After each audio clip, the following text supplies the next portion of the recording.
Monday, November 9th, 2020. Move to adopt the agenda as presented. Second by Councillor Toohey. Are there any additions to the agenda?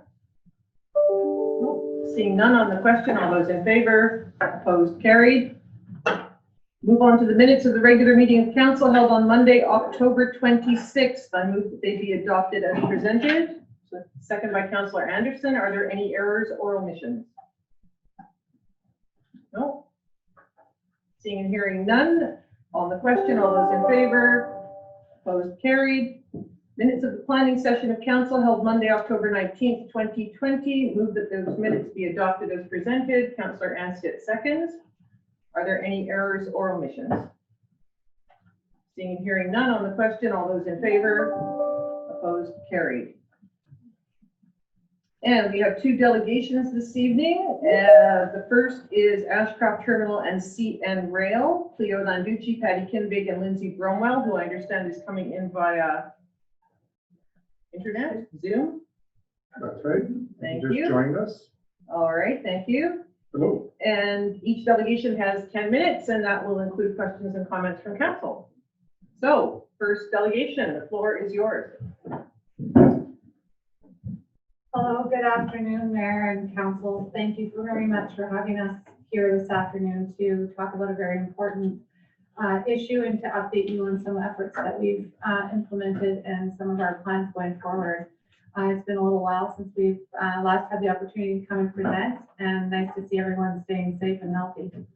So getting right into it, we're thrilled that Lindsay from CN was able to join us to help her share her perspective as well as CN's view, and we'll launch into it. We've just got a couple of slides, and then we'd like to please open it up for any comments or questions that any of you may have. So first of all, thanks Joey for using the slides for it. I'm just going to check. Lindsay, can you hear us? Yes, I can hear you. Thank you. Thank you. So I'll just start by recapping. So we have been the Ashcraft terminal for almost 20 years. So we've been, especially over the last 15 or so, and then more rapidly in the last 10, 8, 5, and the last 2, been steadily expanding and growing the infrastructure at Ashcraft terminal. And with that comes some change. I think that what we've seen recently is perhaps there's some misunderstanding as far as some of the efforts and things that we're having to implement and the impact that that has. We're very sensitive to any impact that change brings to a community, especially with perhaps some misunderstanding of how the land has been used in the past. So one of the things that we did as part of this is there's a substantial expansion underway right now. We're just completing year 2 of a 3-year expansion project with funding support from Transport Canada through the NTCF, the National Trade Corridor Fund.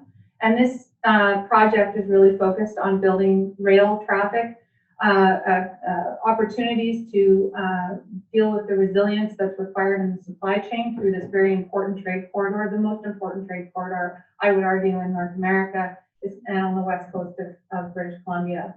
So every single train going in and out of Vancouver has to pass through Ashcraft, as you know all too well, and actually has to pass directly through Ashcraft terminal itself. So this is a very, very important expansion for exporters and importers in this important rail gateway. One of the things that we've understood is over the last 20 years as we've been involved in Ashcraft terminal is that there are folks in the community that have used the slough, what they have termed the slough, for recreational activities. And unfortunately, that has always been a problem for us, as it needs to be for everyone, because this includes needing to trespass across the CN main line, a federally regulated railway, and it's very, very dangerous. Not only trespass across Ashcraft terminal land. This will no longer be something we can allow in any way, because the way that the property is being developed, a rail yard is now going adjacent to the CN main line, and so it will be prohibitive to gain access. So what we did is we launched an Ashcraft terminal working group, because we are very sensitive and we respect that perhaps some of this hasn't been understood for a long time. And despite us investing tens of thousands of dollars over the last 15 years or so in signage, which has always resulted in being vandalized or stolen or put in other locations, this has been a continuing effort for a long time. So we decided that it was important that we work with the community directly, as well as yourselves and other local municipalities, to communicate exactly what's going on from the expansion plans and the growth of the business, but also to hear and understand all of the concerns. So we put together a working group over the last 6 months or so. The objective of the working group was, as you can see, to understand community concerns, to explore recreational activities in areas other than the slough, and to present recommendations for us as a business that we can help consider how we can potentially support community members having to change the way that they perhaps use some of, even though it's a private location, and trespass across the CN, how we can help the education around the importance of safety. So we formed this in May. We pulled together experts that we engaged that are experts in their fields in design and engineering and communications and community consultation. And we pulled together all of these experts, and we put together a group of folks that we then ran several meetings with to help share information and look for feedback. There's a list on the next slide of the members of council. I've heard lots of criticism about a lot of things that we're up to, but I can assure you that, you know, we need representation. Our staff members are very involved members of our community. They have children who go to the school. They have families that are embedded here in the community. That's obviously something that's an important voice. We were thrilled at the village of Ashcraft that you were able to appoint a counselor to be involved and a second counselor to be as backup. So that was important. Thank you for being involved on the committee, as well as the village of Cache Creek, where Tellerico was able to participate. We had 3 important members from the community to understand the concerns that they have with the changes going on. And of course, we have our past Mayor Anderson and Patty Kinvig, who was also acted as our co-chairs to help facilitate the discussion, in addition to the professionals that we had hired. The next slide is just an example of one of the letters that we put in the local paper to help communicate with everybody, all concerned community members, so that they understood what we were trying to do and that we were looking for feedback, obviously in a very respectful and open and transparent way. I would ask that, Lindsay, if you can hear us, if the next slide, next couple of slides, Lindsay has a couple of comments, or one slide that Lindsay has a comment on, and then I'd like to show you a map to deal with a few more details. Lindsay, can I hand it over to you? Lindsay, can you see? Sure. Perfect. Can you see this? Sorry. Can everyone hear me? Yes, thank you. Did you see me? No, I haven't put you on screen, but can you see the slide? They have the slide up on the main screen. So actually the slides haven't been moving for me, but I know what's on the slide, so I'll just speak to it. You're on screen. One moment. I'll just get it shared again. Just a moment.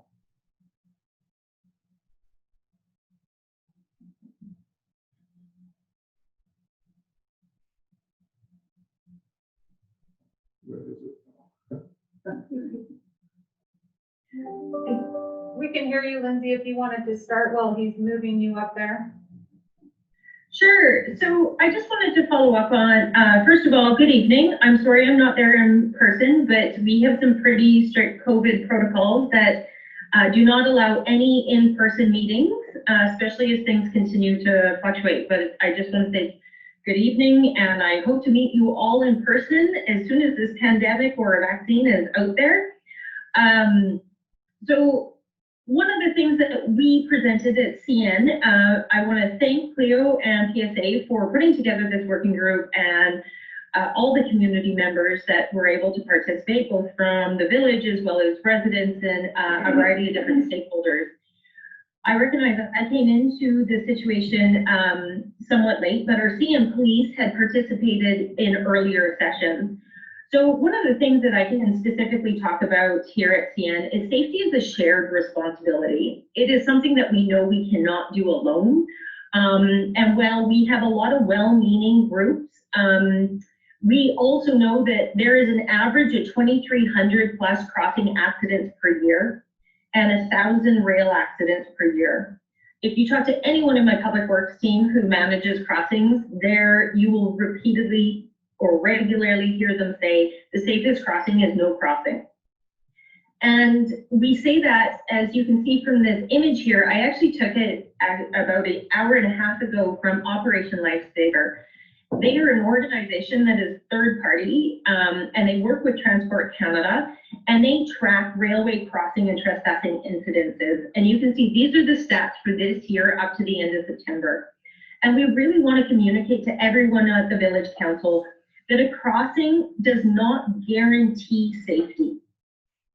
They, as you can see from the incidences and the crossing incidences at the bottom here, just in 3 quarters, it doesn't guarantee safety. Accidents and incidences still happen. And at CN, we're working to try and make sure that there are 0 incidences at any crossings. And that also means identifying when there are more dangerous requests being placed to us, which is the reason why we explained and presented our position at the working group, that rail tracks and right-of-way for CN are not trails or public lands. They are private property. And also, just so the village is aware, they are also solely under the jurisdiction of the federal government. So any requests on trespassing or crossings or any of that actually needs to go to the Transport Canada. And as I provided in the letter that was jointly signed by PSA, we provided a copy of the presentation, as well as highlighting that we went through the federal framework that oversees all crossings across the entire Canadian network. So what I really want to stress to the village of Ashcraft is that is not that we don't understand or care or empathize about the unique circumstances of each individual community. However, we are a federally regulated railway that is obligated to Transport Canada, and we cannot be in a position of being seen of providing exemptions or breaking the law under Transport Canada with our regulator. And we would not be able to say that safety is a shared responsibility if we provided those exemptions, or if we were advocating for that exemption, because ultimately, if safety is a core value, and you can see by the numbers on the screen, accidents still happen, and our goal is to get it down to 0. So I also want to just flag in that letter, we've asked Village Council to take a look at the My Rail Safety Pledge. We've provided resources through Operational Lifesaver. They're all free.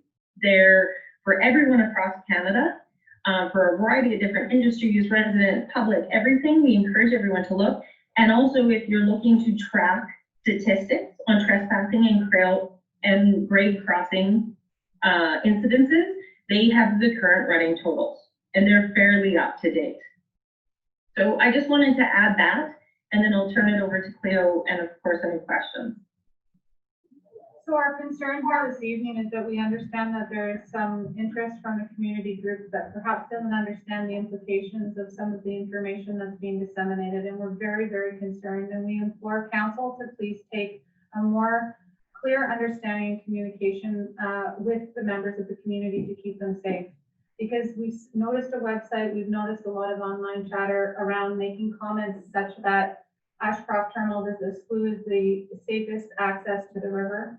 We've also had comments that have said that it's the responsibility of us to give access back where we've taken it away. I just want to clarify that we've never allowed it. It's been private property for a very long time, and this has been a concern we've had for a very long time. About 4 years ago, we had an individual trespass onto the slough.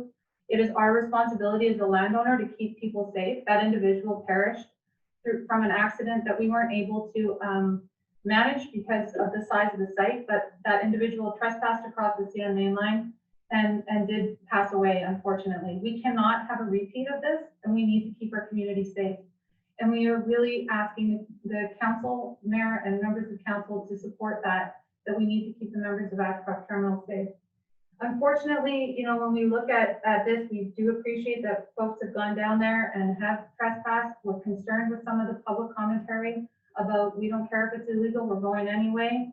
And these are very concerning comments. We do respect and appreciate the passion for it.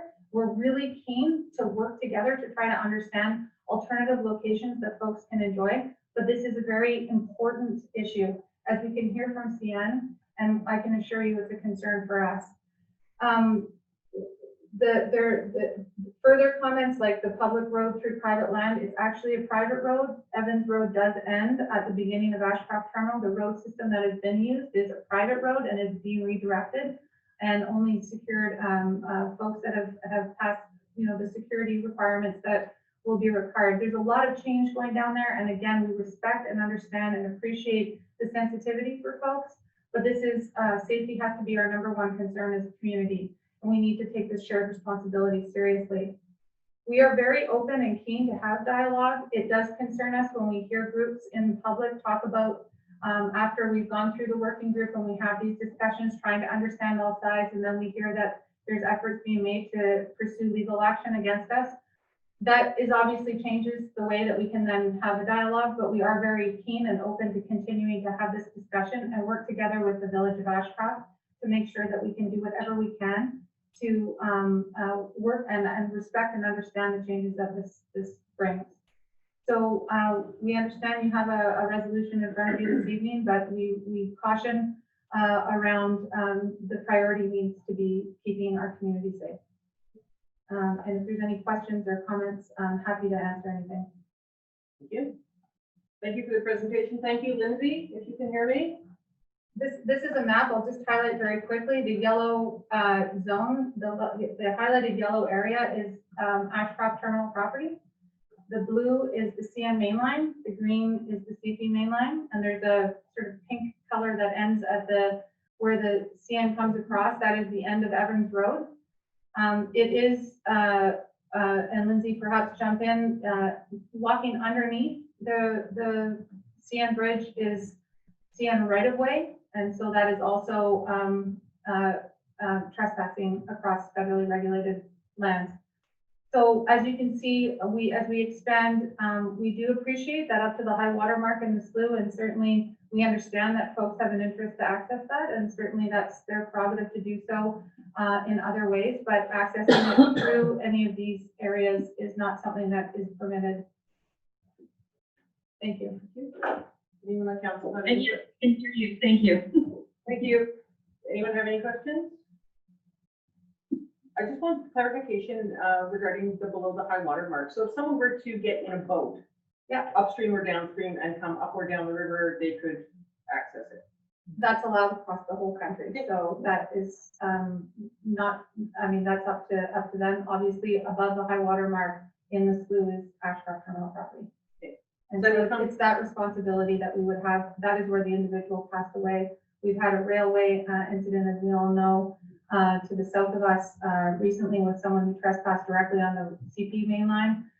So these are all concerns. Okay, thank you. Any questions, comments? No? All right, thank you very much, Lindsay. Oh, there you are. Hello. Hi. Thanks. You're there. All right, hello, goodbye. Thank you for having me. And if you guys do have any questions, or if any of the resources in the draft letter or presentation that was provided a few weeks ago is unclear, I know Daniela, your CAO, is very diligent, and she does have my contact details.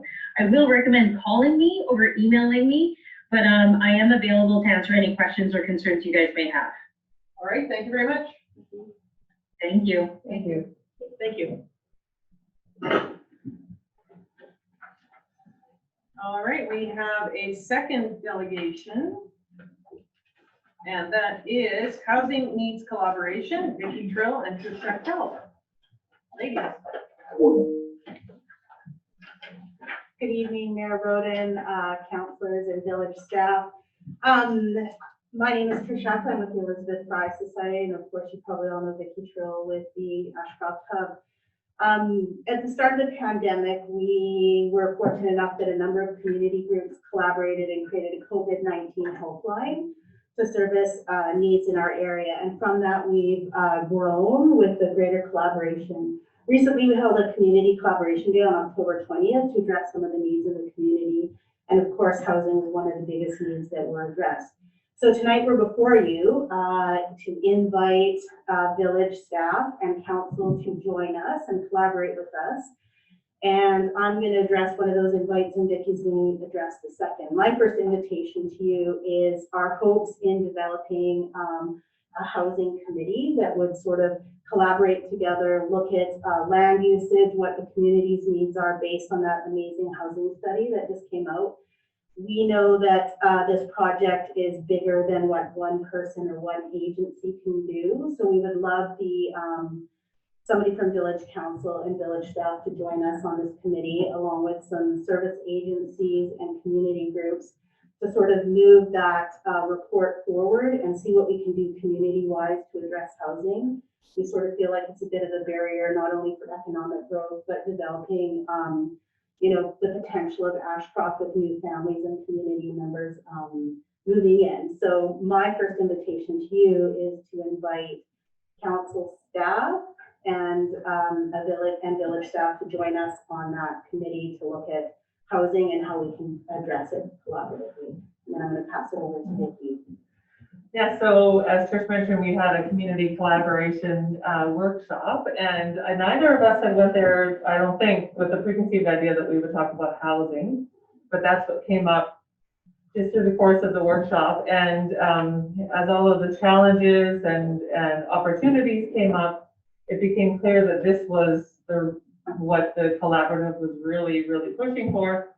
And as we got into it, we realized, as Trish said too, this is a big job that, you know, not just one person or one organization can do. And both Trish and I were thinking, well, both of us are really busy. How can we make this work? So of course, I'm the grant person, I guess. And I did a little bit of research, and I noticed that NDIT has a specific grant to hire, you can get the wages for an entire year for somebody to be a coordinator for that exact purpose.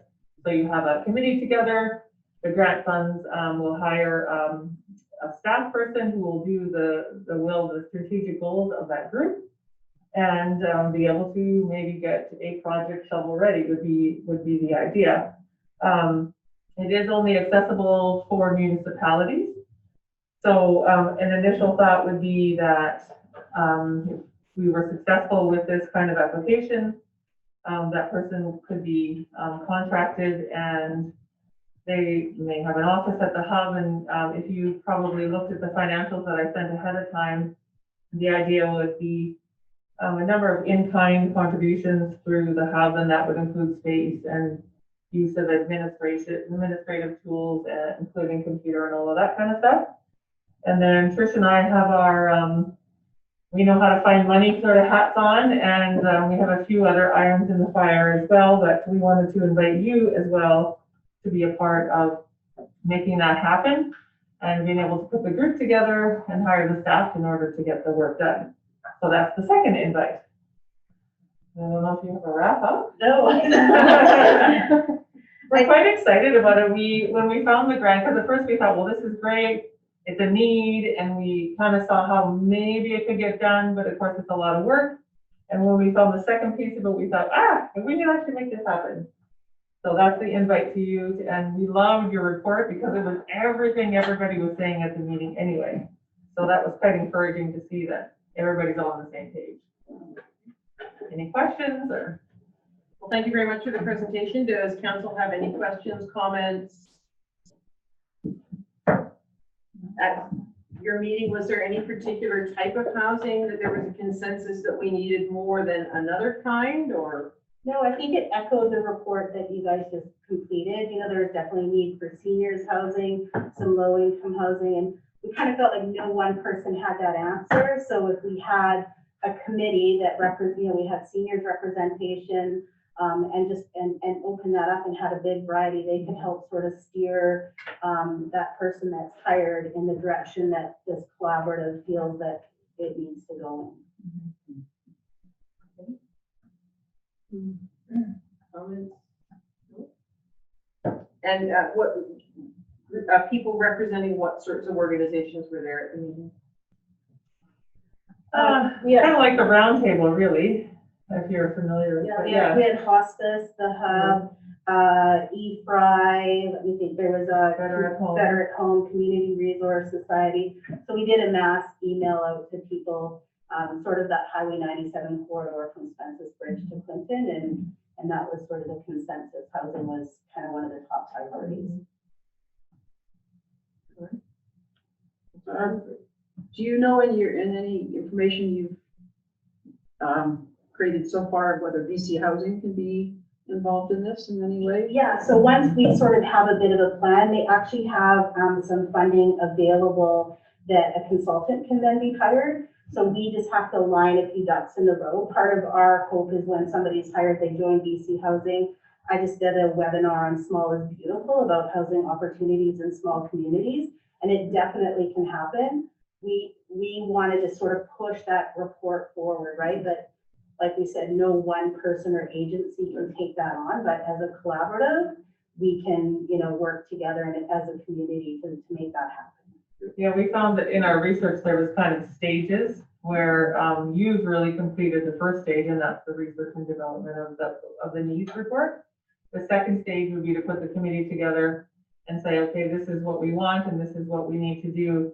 And then the third stage would be what Trish was just referencing. So it's a bit of a long process, but I think a step in the right direction for sure. Yeah.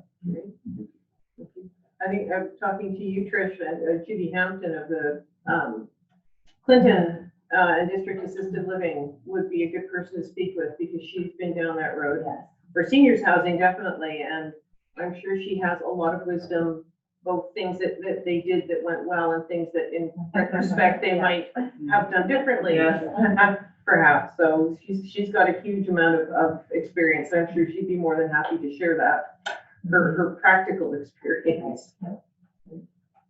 Councillor Dewey. Thank you, Mayor. Have you contacted the Thompson P. Manor?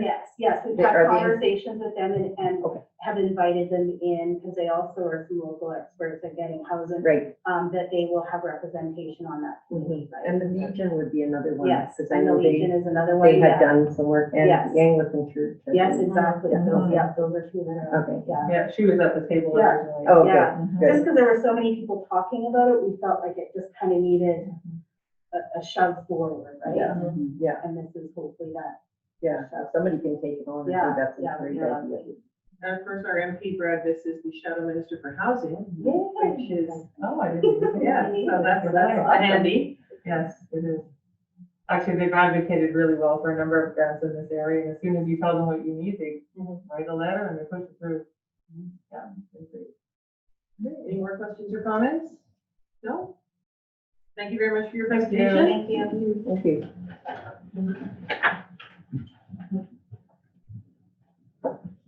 All right, so we move on to public input, and let me just. All right, are there any questions, comments from members of the public? Questions on anything on tonight's agenda? All right, yes? I have some comments. I don't have questions, so I'll just, my name is Laura Rittens. I'm at 301 Rattlesnake Road. The first, I'm just following my notes, so sorry if I can't tell you a page number. 2.1, the minutes of the last meeting.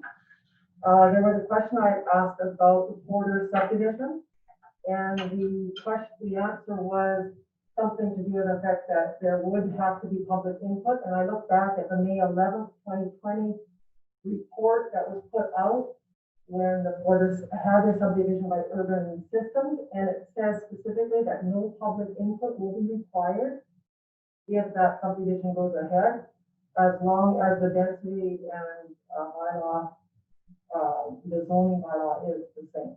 So I just wanted to clarify that with you if you wanted to check with regards to that. Again, on the minutes, I have a little bit of an objection being identified as Area 1 resident. I don't have a problem with that part, but I do have a problem with the Ashcraft person being identified by their status and occupation rather than the fact that they were an Ashcraft resident. So if you could correct that in the future, that would be nice. That's on the minutes for the last meeting? Yes, it is. Okay, thank you. 2.2, strategic planning section. I'm happy to see that you have a trail master plan as one of your 5 priorities. I think that's great. With regards to that, I would just ask that you don't shoot yourself in the foot and reconsider the section in the subdivision bylaw on sidewalks and pathways. We have 3 distinct neighborhoods in this community, and the only liaison is with the sidewalk that was created through Ministry of Highways in the 90s. I think we need as many pathways and walkways as possible. So increasing those numbers on that subdivision bylaw would be great for the community of Ashcroft to join us together. On that strategic planning session, there was another thing about the off-leash dog park. I just wanted to clarify that the off-leash committee did not cancel their request. They were frustrated with the red tape and excessive burden of responsibility put on volunteer shoulders. So just so that you know that the off-leash dog park had been in progress for over 10 years, and they just never got in it. They finally just gave up. Another thing on the strategic planning session is the quashing of the digital sign. I think you should reconsider that, thinking about that as well. There are lots of people that don't have cell phones or internet access. You can use the digital sign as a bylaw enforcement. It will help notify and give due diligence to those residents that are perhaps needing education. So you can still communicate with those people. Remember that the mass notification system is you have to have the app. And a lot of people just don't have the money to pay for that kind of There's no charge for the app.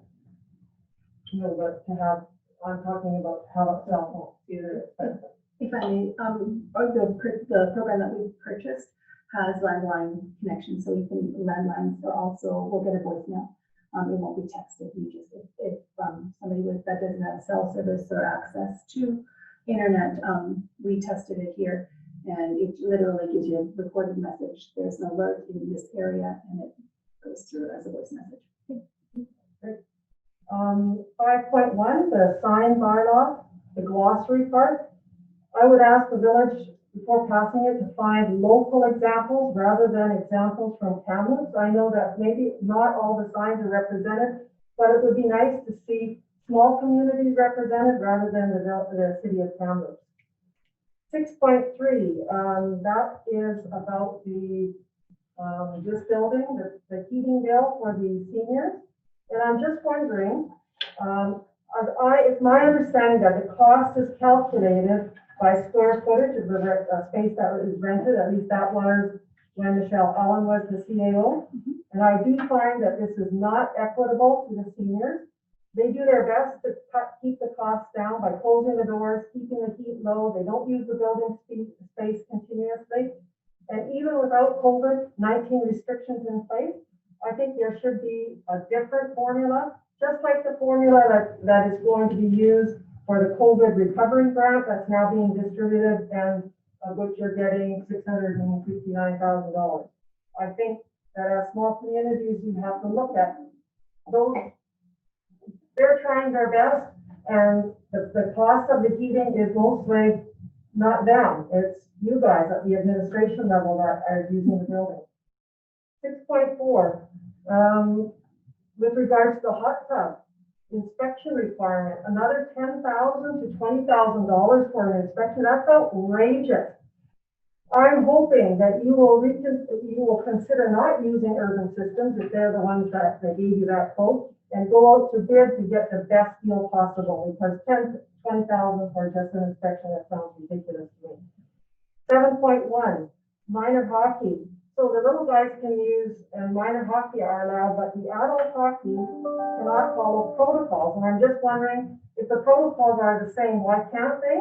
Or if it's because of other reasons, maybe you can enforce even stricter protocols for the adults. They seem to be all on board. They want to play. Perhaps full face shields, additional change room protocols, no audience, no contact hockey. You could say all those things so that it could be safe for them as well. We have limited resources for recreation in this town, and I think you have to give them a chance to prove that they can do the sport safely. we have to learn to live with this virus and the other viruses that come along, rather than running away from it and hiding from it. 7.2, it's wonderful that the government is being so generous, and I'm just wondering if the required accountability will have its own account and be separated. I don't need an answer to that, but I hope that that's the case. Yes, that is the case. That is the case, thank you. And the last one, 7.3, CN rail safety statistics. I just want to know, to let you know that I have looked over the reports for Road Safety BC and Transport and Safety Board of Canada statistical summary railway occurrences. At NBC, there were 208, and I'll just take fatalities because you can't look at every single injury as serious or small injury when you look at highway deaths and highway accidents. In 2016, for the statistics I had for both of those years, for both the train and for the highway, 288 fatalities in BC due to motor vehicles. In BC, there was 1 pedestrian fatality at a railway crossing and 14 trespass fatalities not involving a crossway. So look at the statistics and think, you know, crossing over a railroad, we get so afraid. It's not so dangerous. It's only 1.5 meters to get to the other side. A highway in BC, even the highways, even the local streets are a lot more dangerous.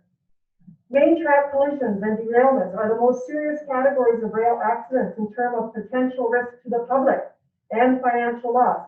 And I want council to think about something.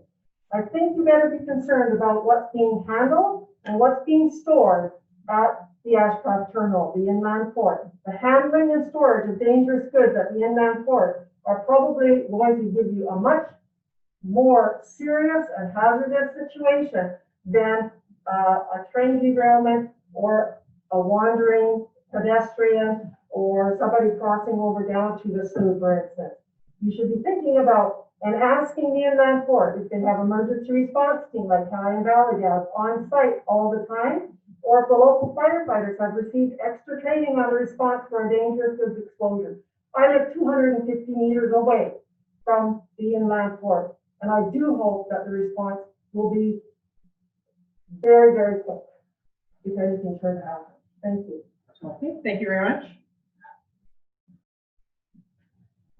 All right, moving on, bylaws. We move to 5.1, bylaw number 840, Village of Ashcraft signage bylaw reconsideration and final adoption.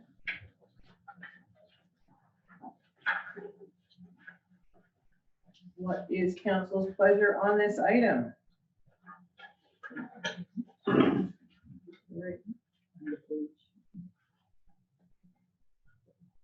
I will move that council reconsider and approve final adoption of Village of Ashcraft signage bylaw number 84/2020 as presented. I will second. Second by Councillor Toohey. Thank you very much. Is there any input, comments, questions? No? Nothing? All right. In that case, I will call the question. All those in favor? Opposed? Carried.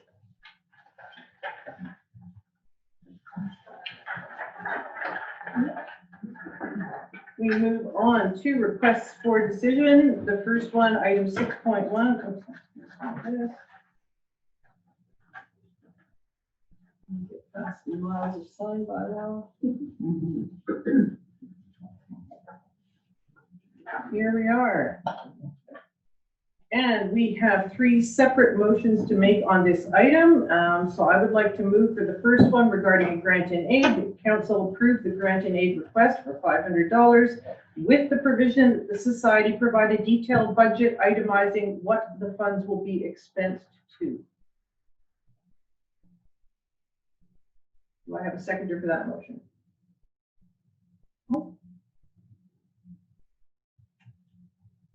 No seconder? Motion fails. The next motion is about the stewardship of funds. I will move that council deny the society's request that the Village of Ashcraft steward any grant funding received and direct the society to the Kamloops United Way. Do I have a seconder on that? Councillor Anderson, thank you very much. Any comments on this? We have previously referred organizations in the community to the United Way that do offer the facility to apply for and administer grant funding for organizations that are unable to do that themselves. Any comments? Questions, input? Nope, seeing none on the question, all those in favor? Opposed, carried. And finally, I will move that the letter of support in principle request made by this Ashcraft Slough Society be denied. Councillor Anstett seconds that. Thank you very much. Any comments? Councillor Anderson. I will say that just at this time right now, I just feel that the village of Ashcraft cannot support any of these requests. It is a dangerous area, and at this point, it poses a lot of risk to the community in general. And until we have a clear understanding of what the Ashcraft Slough Society is, I understand that they want access, but a clearer picture of what a plan is, I would not want to reconsider it. Thank you. Councillor Anstett. I'd just like to memo Councillor Anderson's comments there. Just in light of safety and whatnot, I think it's best that we go with this route, because if we don't go with this route, we're just letting our community know that it's okay to break the law. And at the end of the day, we're supposed to be here to protect people of our community and that. And my job has always been to do that, so I've got to stick with my guns on it. Absolutely. Thank you. Councillor Davenport, Councillor Chu, do you have anything? Councillor Chu? Yes, I think that it's quite clear that it's a federal issue, and we are just a tiny little village. And I don't think we want to take that responsibility or take on the federal government or the railroad. And I mean, that's the biggest block is the railroad. Councillor Davenport. As a person of Ashcraft, I do see both sides. As council and the responsibility that I was voted in, the liability and the breaking of the law is not something that I as a councillor can support. It's unfortunate, this whole situation, but as you're saying, it's not a viable situation. So it's pretty clear that the responsibility of council and mayor and the village is to protect liabilities, and that we can't go forward with it, unfortunately. Thank you. I know that lots of people have very happy memories of the slough. I was happy to advance the idea for $500 in seed money, provided that we did get clarification on what it would be spent on, and more importantly to me, that it would not be spent on legal fees, because I realize the importance of the slough to many people and the recreational opportunities, and the fact that the people on the Ashcraft Slough Society are working for the benefit of the community and working to preserve a very beautiful portion of our river. So I think that there is still room for a slough society, and I think that their aims of increasing awareness of the area are certainly laudable, and council decided to go in another direction on that one, but we are discussing the letter of support right now. Any further comments on that? Seeing none on the question, all those in favor? Opposed, carried.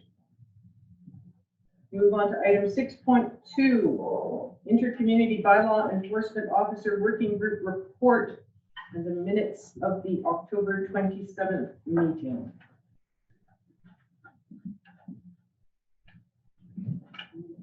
What is council's pleasure on this item? Councillor Anderson. I'd like to make a motion for the staff recommendation that council endorses the village of Ashcroft to enter a 5-year intercommunity bylaw enforcement shared service agreement and commit to budget up to $50,000 for bylaw enforcement for year to 2021 and $30,000 for each subsequent year to the end of the 5-year term. Thank you very much. Councillor Anstett seconds that. Is there any discussion on this item? And I will note that the $50,000 is the high end of our portion of that funding. And also according to the documentation that came out from the government last week about the COVID-19 funding that we received last Tuesday, or received notice of, bylaw enforcement is one of the eligible expenses for that funding. Any more comments? Questions? Nope, seeing none. All those in favor then? Opposed? Carried. Item 6.3, request from the Ashcroft Cache Creek seniors to waive the hydro fees. Councillor Anstett, your hand. I would like to move forward with the recommendation that council waive hydro fees for the senior center from March onwards until the seniors are able to meet again in our in the building. Councillor Anderson, thank you. And just for clarification, that is March 2020, correct? Yes, that's right. Thank you. Any discussion on this?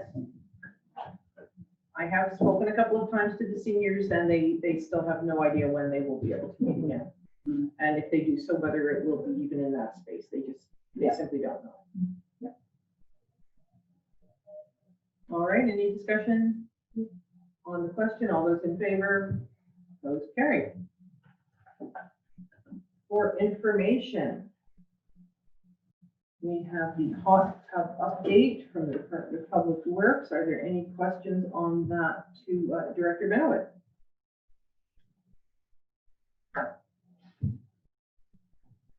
No. And the museum report for 2020. Any comments on that? Councillor Tui. Thank you, Mayor Roden.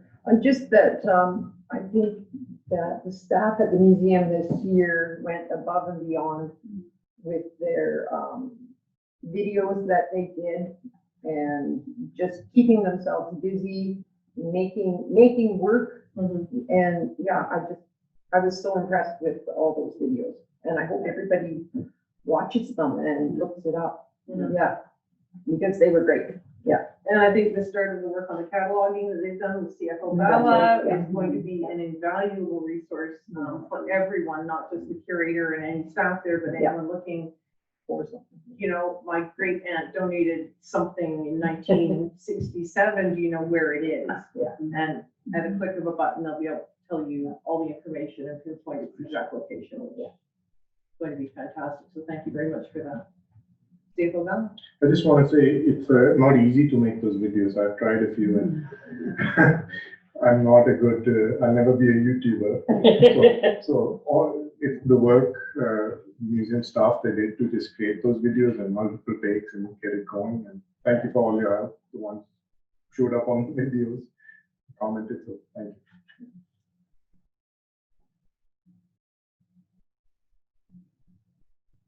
All right. So we move on to correspondence, item 7.1. We have a letter here from Ashcraft Ladies Hockey. Councillor Tui. Thank you, Mayor Roden. I move that we receive and file. Thank you. I have a second here. Councillor Davenport, I saw your hand first. And is there any discussion on this? Councillor Hanson. I'd just like to, if maybe we could go over again, what exactly is stopping us from allowing the ladies hockey and the men's beer league hockey in that again. Okay. Just wanted a clarification. CAOJ. Yes, so our changing rooms, multiple issues. The first one being our changing rooms are too small to accommodate the teams to be in there. We don't have the staffing capacity because we are short staffed. We've got another, we have 2 employees that are not at work at the moment. And we don't have the staffing to run it and have enough staff on time to make sure that all COVID protocols under work safety fee are covered. We felt that there were enough coaches and team managers on the ice for the little ones to be able to offer recreation opportunities for our children. Adults, it's challenging at best, and although it was stated that adults could probably would entertain to be play the game well and follow the rules. We're hesitant to put our one staff member in a position where they have to intervene and enforce that adult players are following the rules or are physically distancing. We were reducing risk to the employee and the facility was the reasoning behind it. So with, Beer Belly and, sorry, with, Beer Belly and ladies hockey, I understand like the biggest challenge we have is our dressing room size. And absolutely, and it's very, very, it is what it is, right? But like, there's a lot of other communities that are our size and that are still allowing these opportunities for their residents in that. And they're doing things like, there's no change rooms. So players come to the game dressed. They come in the one door, and then when they leave, they leave out the other door with their gear on. Which is how the kids are coming in Exactly. the same way. When we discussed it as staff, we felt that what we proposed, and we proposed to council that to open hockey for the kids was what we proposed, and it's what was passed. We just felt it was easier, or not easier, but it would definitely expose us to less risk for our staff to maintain the facility and to ensure public safety if we just had kids hockey this time. Thank you. Thank you, Mayor. I would just like to suggest, because as we know, this isn't going away quickly, that next year we could still have limits on things like this. And I'd like to make sure that we look at it again next year and see, because I mean, we're learning as we go, and that's part of it. So, yeah. If I may, Worship, also, minor hockey were the only ones that approached us about ice time. Nobody, we didn't hear from ladies hockey, we didn't hear from men's hockey, am I correct? Pretty much correct. Until after. Yeah, until we really started getting going, and there was quite a few, if I may, that several things were looked at, and yeah, the biggest thing was their dressing rooms and being able to, like, we can probably fit 3 in our dressing room. That is it, that's that. And then there is the room going back through being able to walk back and forth and everything else and keeping people socially distanced. So our arena, especially at the back end, isn't very large and everything else. And then if we get into the issue that, yes, okay, adults can come dressed, we feel that's not really gonna happen. When you see an adult and that wanting to come in their hockey uniform and try and finish putting on, because they have to physically drive there now, they're gonna congregate in one area. So social distancing isn't gonna happen. So we felt it was best for our staff and everything else that we keep to the regulation and keep the young kids going and going from there and see how this goes and how it works out for this year. And you're absolutely right. Maybe it might be around for next year, and more we can look at it to what we can do just differently. And we're still adjusting even the minor hockey slightly as we speak here now. We're still learning from them how to adjust, how to make it more accommodating, and being able to do it that way too. I feel for the adults, yes. Do they need recreation? Do other people? Yes. But facility, and if we did, we would have to put a secondary staff. We have one staff member in the arena right now. His schedule is strictly maxed out for doing the minor hockey. By the time he opens up minor hockey, by the time he cleans and has it ready for the next day, his 8-hour shift is done. So to provide any more recreation in there, we have to put another shift on. And Thompson Care of the Minor Hockey is governed by Omaha, correct? So they get rules coming down from Hockey Canada, whereas Beer Belly Ladies Hockey have no governing body handing down rules, correct? They do that. Do they? Karen, we didn't have a recreational.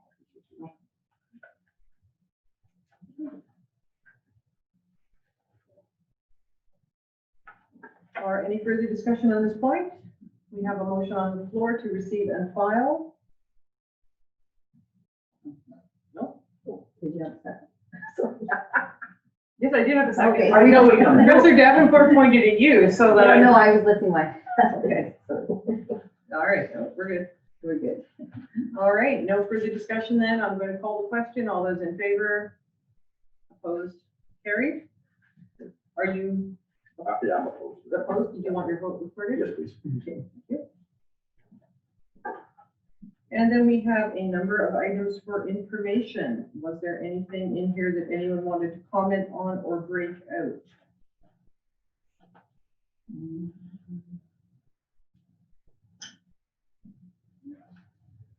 No? Councillor Anston? So we move down this. I just want to thank Ashcroft Terminal and CN Rail for their presentation on rail safety tonight. Rail safety is something that needs to be looked at in this community very strongly. We have main lines all the way around us, and I am very pro rail safety in regards to that aspect. So thank you, Ashcraft Terminal and CN for their presentation. Okay, thank you. Councillor Anderson? And I'd like to echo Councillor Ansted's comments there too. Thank you very much. Ashcroft Terminal is very much an asset to this community. And I think that it would be well to keep that in mind as well. And they are doing everything they can. From everything I can see, they're doing everything they can to work with the community. This issue is a very serious issue, and there's really no resolution, no solution to it, because it is a risk. It's a high risk. It's a huge industrial site, and there is illegal. Anybody crossing the CN rail tracks, it's illegal, and that's to me the end of story. You just can't force your way. There's got to be another way. If they want to access the sewer to the water line, there's got to be another way. And I understand that's what the Sleuth Society is trying to do, but we have to appreciate the terminal for the business they're bringing to our area and support them. Thank you. Yes, Councillor Tuning? Just in that regard, yes, we want to do what's best for our community. And I think if council can work with the terminal a little bit more and let them know the ways that maybe they could help, because we do want to do what's best for our community, and that's why it's important to have that trail master plan. And I'm hoping that the energies that are being put into some of these things can be put into something positive like that, because we want it to be positive. We don't want people thinking that we're against it. I mean, heck, I've been there too. My family's been there, all that sort of thing. But you know, we have to move on, and we want to do something positive for the community by coming up maybe with a master trail plan and going forward with that. So, you know, those are things that we can do to be positive. Thank you. Well, one of the things about a trail master plan, in addition to helping us plan where trails will go, is I'm hoping, and I know it will be difficult because we have 3 discrete neighborhoods in Ashcraft. It would be difficult, but not impossible, I hope, to establish a trailhead, which links the various sets of trails. So you do not have isolated trails all over the community, that they have some sort of place that is a hub with the spokes radiating out from it. Because in addition to providing opportunities for people to exercise and be outdoors, it's a way to connect the community, quite literally connect the community. And I just wanted to also note about the Campbell Hill landfill, pages 75 and 76 of the agenda, regarding the Eco Depot. The plans are with the TNRD for that to go ahead in 2021. They do have the site. The land has been acquired by the TNRD, so that is no longer a drawback. And the hope is best case. And I'm telling people that by fall of next year, we should have an Eco Depot Up and running. On Campbell Hill Road east. Good news. Yeah. And it's good news that they're open. Right. Been a long time. All right, pages 78, 79, we have the task manager. Move to receive and file. Second, Councillor Davenport. Any comments on any of the items here? No? question then. All those in favor, opposed, carried. We have no new business, no reports, recommendations from committees, council report. Any questions on my council report? A short one this time. Okay. Nope. Okay. Move that we take this meeting in camera under section 90 of the community charter.